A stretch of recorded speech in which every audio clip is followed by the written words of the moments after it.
3D models felt a lot more realistic, so drilling into them felt a lot more like drilling into bone rather than drilling into stone or cast. This model really mimic the tissue as is.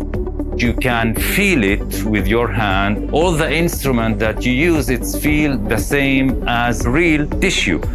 The value of using this model before they starting to make the real practice in patient is very high.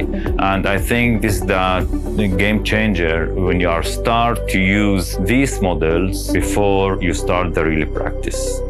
I would definitely rather these models rather than cadavers or animals. First of all, it feels more ethical, but just the fact that it's very clean and I can just take it everywhere I want. I can actually practice this at home.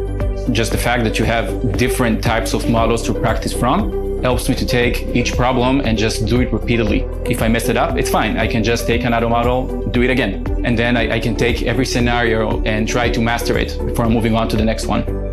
It really helped me to gain confidence because I gained the practice to do it.